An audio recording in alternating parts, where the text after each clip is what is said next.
Magluto po tayo ngayon mga be ng tinulang manok. Oh. Tapos yung partner ng tinulang manok natin is papaya. Yung ating nilulutuin pamayaan na tinulang manok mga be. Oh.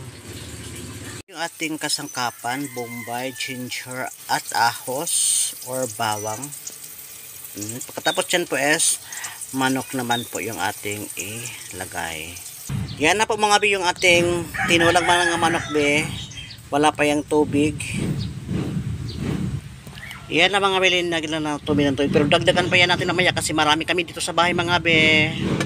Takpala naman natin ulit para kumulo na siya. Fresh na fresh.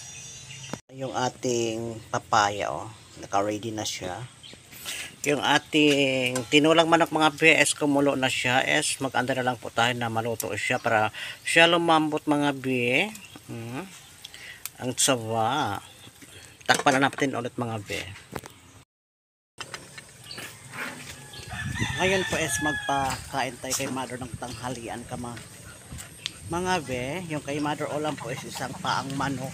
Tapos merong atay. Tapos may papaya. Running to 12 mga be. Dito tayo sa kalagitnaan ng aming space or sa aming playground. Yan, paakyat na tayo sa bahay dito. Tapos yung mga aso, sumabay naman yung mga aso. Oh.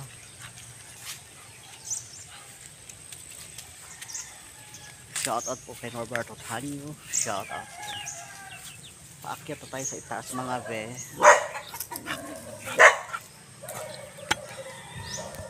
Kahit naman mga be si mother ng tanghalian. Oh. Shout out to Ranchan. Toy si Toy nakaharap kay mother.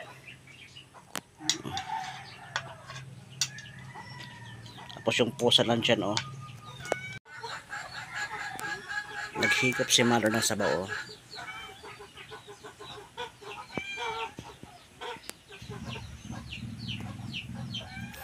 Sarap mother.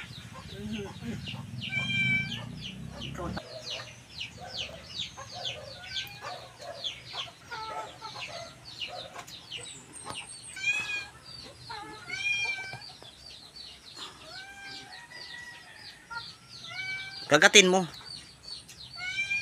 Kagatin mo mother, kagatin mo. Kinabay na lang ni mother mga be.